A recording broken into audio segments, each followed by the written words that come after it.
All right, so this is going to be an intuitive video. I kind of almost don't know what I'm going to be talking about, but we are going to be highlighting today the Six of Swords. A little bit of a recap from my videos and my posts. I've been going over the Ten of Swords and how that has to do with, archons, magic, making money, and a variety of other things. There was even some attention to tribalism and the energy behind that. So go check out that video. What's up, Bubba? I have Gremlin. Gremlin, my cat, is in here. Come here, Bubba. You want to say hi? Come on. Come here. Come here, Bubba. He's an outdoor stray. Come here, Bubba. Come here.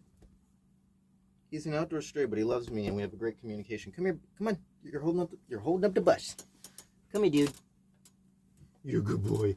I got him right here. This is Gremlin. Say hi, Bubba. Mwah. Yeah, flea bag. Yeah, Gremlin, he lives on this property. And, yeah, is just meant to be, is really not much I can say. I don't know if you can see him. Can you see him? Can you see Bellman? Say hi, Gremlin.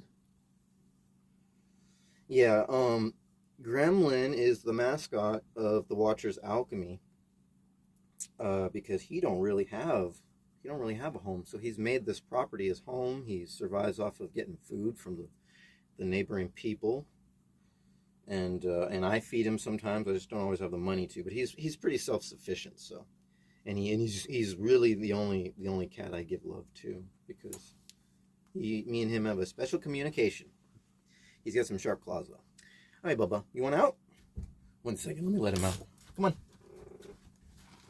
Come on. Come on. He's a good boy. He's a good boy. Come on. Oh, you be stubborn. Come on. All right, so we talked about the recap, Ten of Swords, magic, yada yada. Go check out those posts and those videos. Now, this video is regarding a mischievous little gremlin cat and the Mandela effect and the Fibonacci. Did I say that right? No, didn't say it right. Fibonacci sequence. Okay, get ready for an obliterating explanation of this phenomenon. So let's start with the Fibonacci sequence. No, let's start with the Six of Swords. Okay, so the Six of Swords.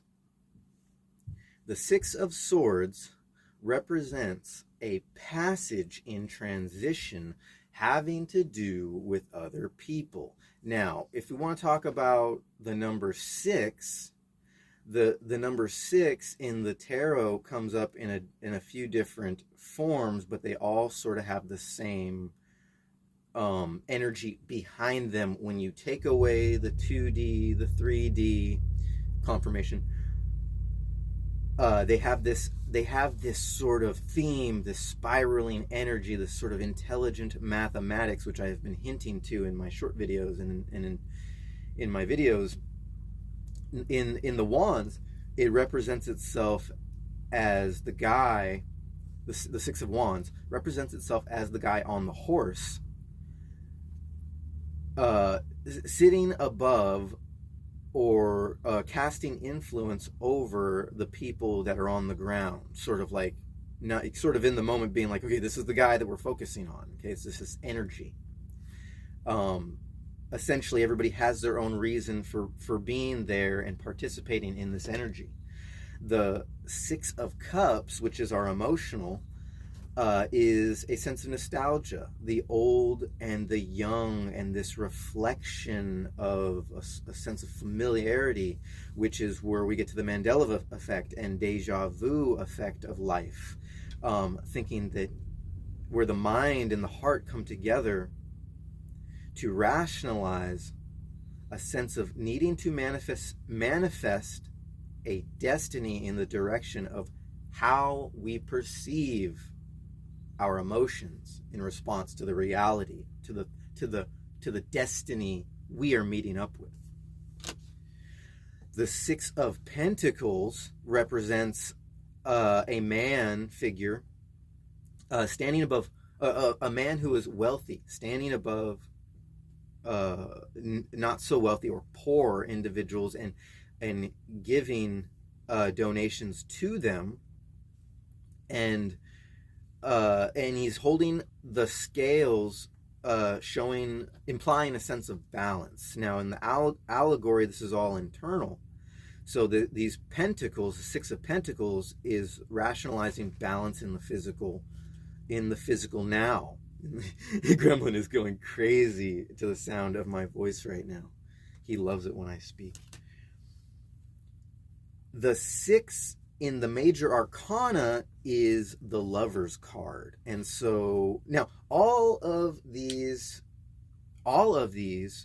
sixes represented in the tarot have a sense of motion or action. There is no sense of being alone. There is no sense of being stagnant. There is always a sense of the new and the moving forward. Like I said, when you take away the images, there's still an energy and a sequence to follow. Okay, so in the Lover's card, we have the alchemical nature, or is represented, if we would look at it in the physical nature, as the man and the woman coming together and divinely guided by the angels, past whatever perception they were being misled to on their initial timeline. The Lover's card represents a rationalizing in reality the options. The number 6, the number 6 represents dual realities that duplicate each other, and a sense of, oh my gosh, I experienced this number 3 in reality, physical reality, and now here I am in this other sense of physical reality, and I could see them both. They are in sync with each other, and they are almost duplicated in frequency, but they represent themselves in two different forms. But now I'm seeing reality, and it's the consciousness that slips between them to make a decision on how to move forward with embodying this reality. So if 7 is the number of our illusions and our opportunities, and 5 is seeing that there is a variable beyond the reality, the structures of reality that we've been perceiving, then 6 would be the perception, or standing on the mountain, holding both options consciously in your metaphysical hands, and being able to make a conscious decision, thus creating magic and jumping onto a new timeline. All right, so that sets the preface for what we're talking about here. And this is going to require an edit because I got to boot this little gremlin cat out of the shed. Let's continue with the intuitive theme of the 6 of Swords and what that has to do with the Mandela effect and the Fibonacci sequence. So we've established the meaning of the number 6 in our perceptual reality, and as veils start to remove themselves, we see its depth and where it's taking us. So now the 6 of Swords also is of communication and action.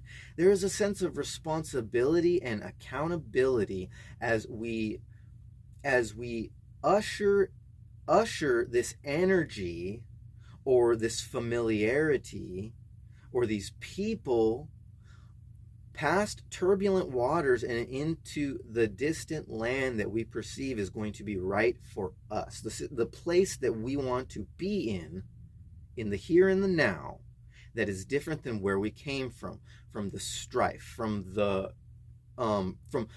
confusion, from the harsh reality that we have come from. And we're doing this together. So this is what the 6 of Swords in retrospect represents. And when you take away the actual card, you still have a sequence of energy that follows in a sense of in a pattern that we can perceive in numbers and math and familiarity, and through lifting the veils and being aware of where these Mandela effects occur. So the Fibonacci sequence is a spiral pattern beginning in 0 and 1, with each new number being the sum of the number before it. So that's the relative description of how we understand the Fibonacci sequence. So we understand this sequence to exist in just about everything. The Greeks discovered it in their architecture, along with civilizations before them, guaranteed civilizations before the Greeks discovered the Fibonacci sequence. And in fact, you can see it in natural events like flowers and honeycombs and the patterns, weather patterns like hurricanes. So that is the Fibonacci sequence when we can perceive it in our different realities, in our physical reality. But the truth is that energy and consciousness are both spiraling and in the etheric, representing the highest and exalted form of the reality we see. So when you take away these physical interpretations and these mental interpretations of the Fibonacci sequence, you still have a pattern.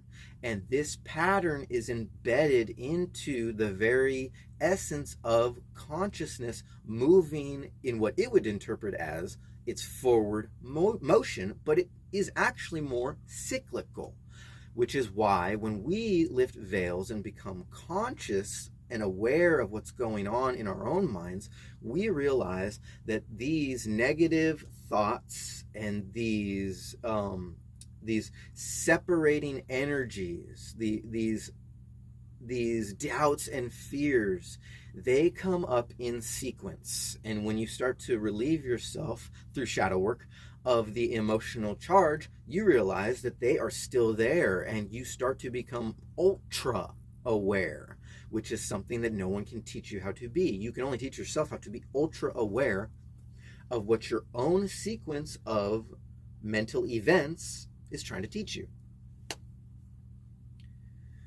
So we established that when you take away all that nonsense of what you see and calculate in your mind, there's still a sequence. And that is what your timeline is following on the Fibonacci sequence. Now, you don't even need to be an expert in mathematics or geometry or history. All you have to do is just be aware that this is occurring, and you can change timelines. Now, you can easily look at it as you are on one end of the spectrum of this spiral. If you are on the outside of this spectrum of the spiral, literally on the outside line, you are following a certain pattern. If you are coming up in your spiral and you're more on the inside, let's say you perceive yourself as being from 0 to 1 and so on up, you can be on one side of that line.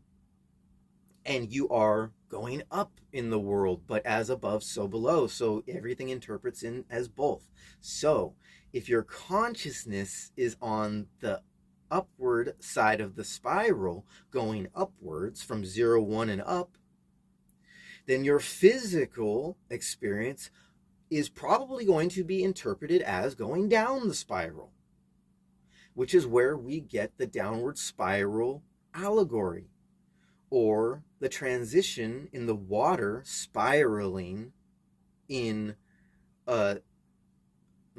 it's called, come on, Spirit, what is it? It's the whirlpool. We'll call it a whirlpool. The whirlpool effect.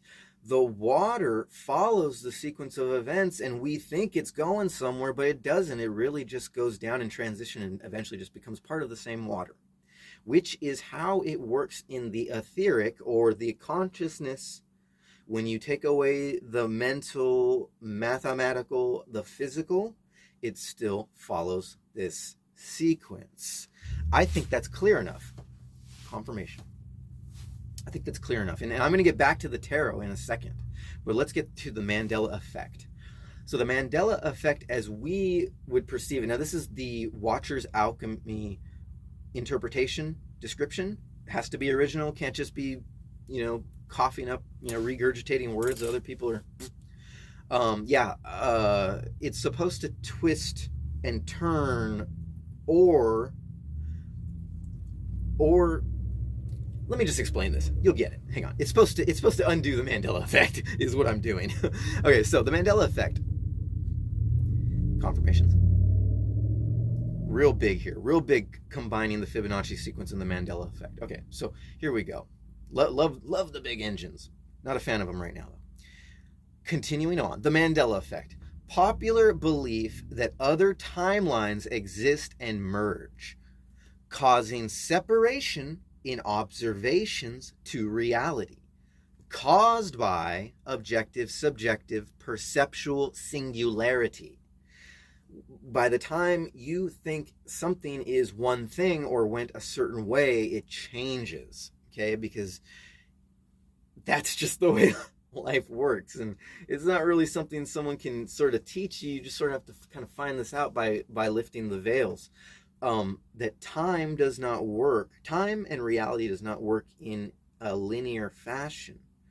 It works in this combination of this Fibonacci sequence and structural variables, which we were talking about, which basically we were talking about in the past videos and in the past content with in the form of archons, or what some people would perceive these structural influences relating to the black cube of Saturn, or this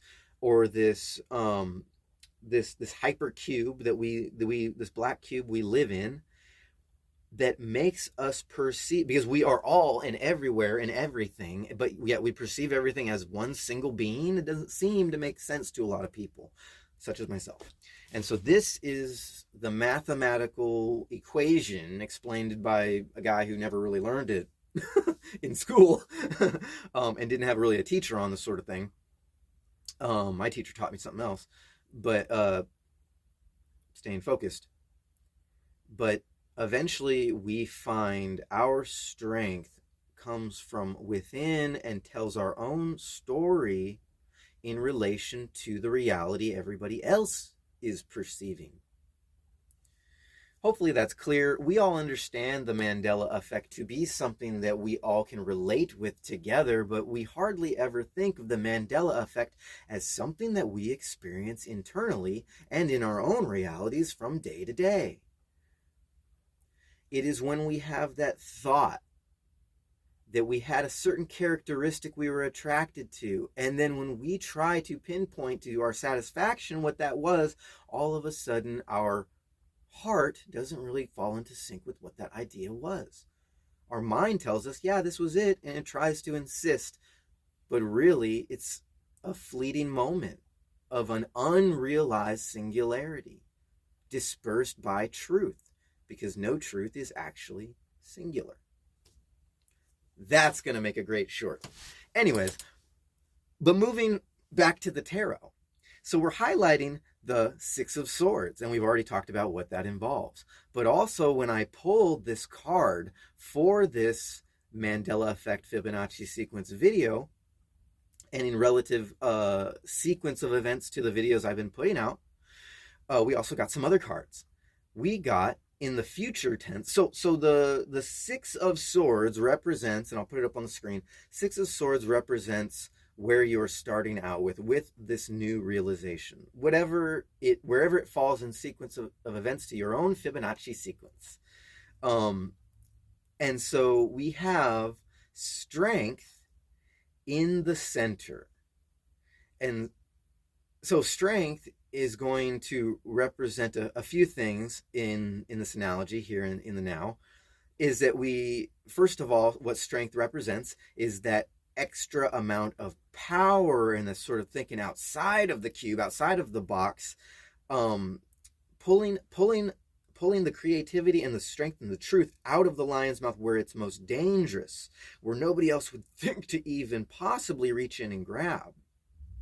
To pull out this truth and realize that I am one with that divine truth. So this is removing the veil and finding out what it means to have your Fibonacci sequence, that spiral that they try to put in front of you, what it actually means when you take away the physicality of it all, where it's going, the energy you feel. It doesn't have to have physical form. You just take away your body and boom, it's still doing its thing. And it's in relation to everything else you experience. And the deja vu will come back around where, wait a minute, this seems very familiar, but it has a different flavor.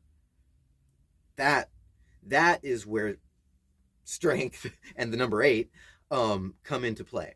And 8 being the highest of divine influence, right before you figure out you are one with that divine influence. Okay, now people down in the lower realms who still have the many veils, they look at divine influence as being in control of them and something that they have to be extra careful about. But it's not actually that way. That's the black cube influence over you, and when you break that veil, you can embody this magic moving forward. Now, in the future card, we have the Knight of Swords. Lots and lots of movement, energy, lots of strength and communication, lots of action. But this Knight of Swords is meant as a warning. It's meant as in the future, you are to be aware of your actions and communications. And it's almost like saying, wait a minute, bub. Skirt, wait, hang on. That horse is looking back at you. Both the 6 of Wands and the Knight of Swords has a horse, and that horse is both looking back, and the horse is conscious. The movement of the energy moving forward that is confident, that is spirit animated into life and taking you on this Fibonacci journey, this deeper realm, is trying to give you that eye and tell you, you need to stop. Hang on. You're going forward, yes, but you need to wait. And this sequence of events, confirmation coming, will present itself at the right time.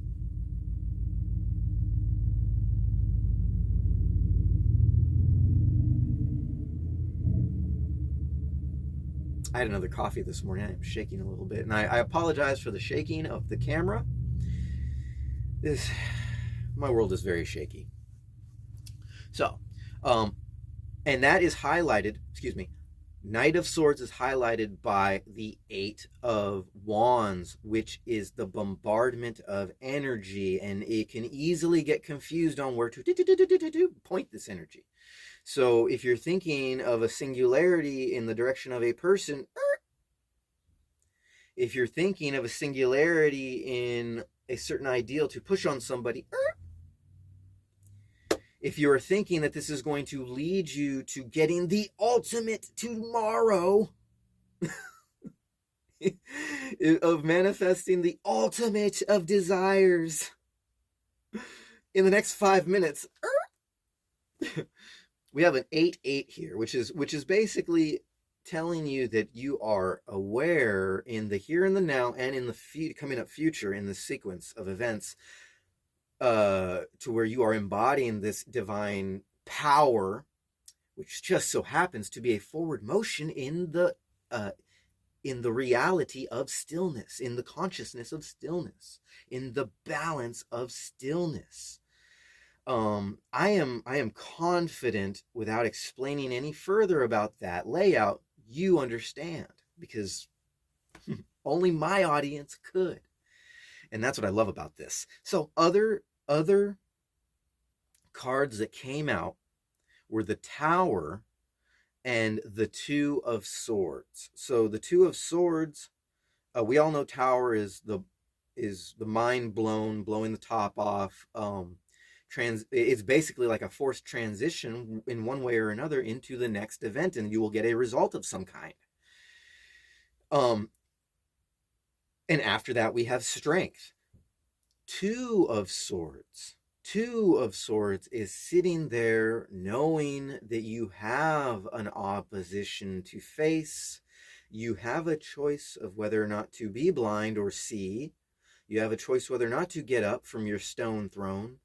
And you are carrying this, you are embodying this sense of crossed swords, ready to cut somebody's head off with this, whether by purpose or by accident, with this sharp-bladed, double-edged communication or action. Keeping in mind that when you take away the physicality, it is still following an energetic sequence. which is why the Eight of Wands sits behind the Knight of Swords in this read. So the other things that came up involved with these cards, and I'll try to stay focused for you, was dog hair. And the way this came up was I came to sit down, and I don't normally have hair on me, and right away my attention went to a hair on my leg, and my mind said it was a dog hair, so it got recorded down as dog hair, even though it was probably more like a it could actually been a dog hair that traveled a very far way, because I actually was embracing a relative that came down from Southern California. Their dog is white and does shed, and it was a white hair. It didn't strike me as a cat hair, but let's just throw in the fact that it could be cat hair also, because we have here Leo energy, which is the strength card. Okay, so hopefully that didn't get confused. We have the hair element, and whatever the hair element represents in spirituality, in the conveying of information, and whatever it represents in your own sequence of cognitive events. And we also have the Fool card, and we all know that the Fool is being followed around by a dog. And so we all know through this video here in the physical now that I was being followed by an animated animal, which has been bugging me the past couple days to come in and give him some love, Gremlin. And so gremlin, dog or cat, it don't really matter, because we're not trying to make a singularity out of it. We're just trying to get the sequence of events that represents the energy behind the physicality. Boop. Tower moment. And now we have this option to get up with our swords. So, and become the Fool. The hair from the dog or the cat, or the horse from the Knight of Swords, or the Six of Wands, the Lion in the Strength card, the Woman in the Strength card, or the representation of any of the figures, including the hair of all the figures that might be represented in the Six of Swords. There is what we would assume to be a woman. I think they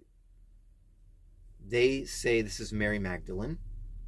Confirmation with the car going by, forward motion. There's also a child, and this child can be female, it can be male, we'll just say that. And then we have the who we perceive as a male energy, with the wand in the stick transitioning us into our new way of perceiving life, or the way we're moving forward. Maybe that's represented by me, maybe that's represented by you. That's going to make another great short. Anyways, so we have the sequence of individuals, or even the divine individual in the Lover's card with the hair. And then so we can throw in the Elder. Ooh, we have a plane confirmation high up in the sky.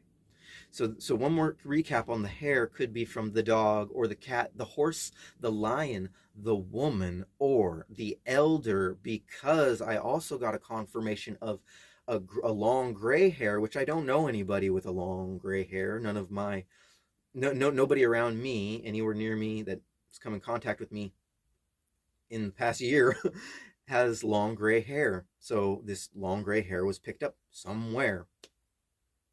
No coincidence. So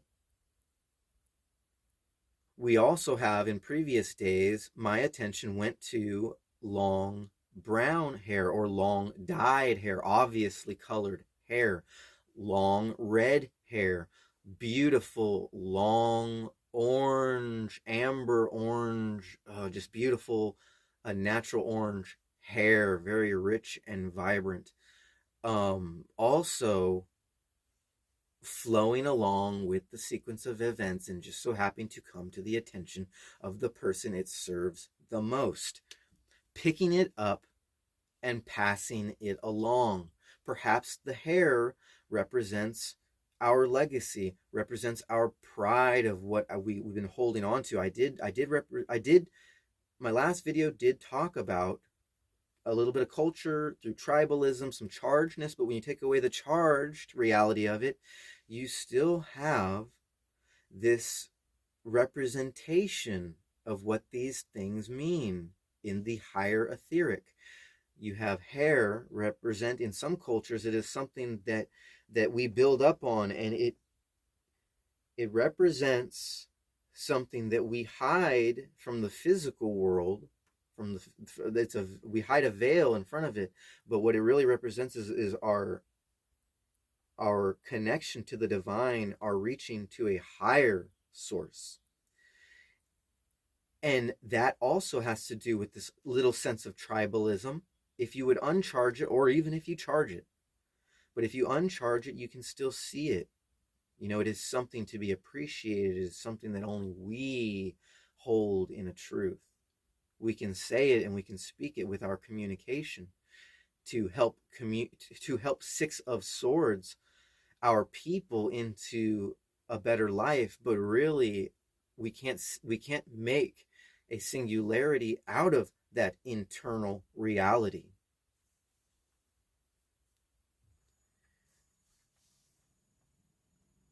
So hair representing a multifaceted thread that connects us to a sequence of events.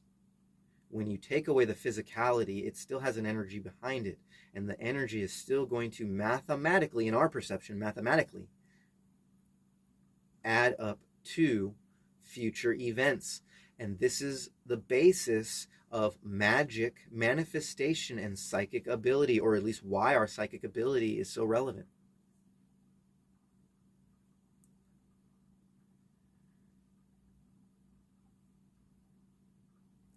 I'm gonna have to do a big edit right here, because it's sort of like it just comes full circle because it serves a purpose. You know, you've had to deal with these sequence of events in the past, each one of them having a familiar yet different flavor than the last. And it only took stumbling on to this seemingly benign and easily overlooked channel to get you to understand that you have this all figured out already. And that really the only thing that physical reality has been selling you is a linear series of events, that you have to climb a ladder to get to this place. But what the Fibonacci sequence and the Mandela effect that we experience in our everyday shows us is that it's true what they say. There is no such thing as time. I don't have to age. Everything about me, everything I've experienced, is a representation of something supremely and divinely guided. And I get to be a part of that right now because I'm aware. Yeah. I appreciate you being here with me and coming to this realization. Maybe we'll make a part 2 because it just doesn't feel finished. It feels like there is a lot to talk about. My name's Ryan. You've been watching The Watcher's Alchemy. It's a channel for you and me. Free information, to bring us closer as the collective. We are a trifecta. There's you, there's me, and there is this other person who's going to step into the light. They're going to join us. It's all going to make sense. We're going to be a huge team, and we're going to make this happen. I'm rambling, but you know what? Sometimes that's what it takes to jump in line with your own Fibonacci sequence. All right, I'm done. Peace. See ya.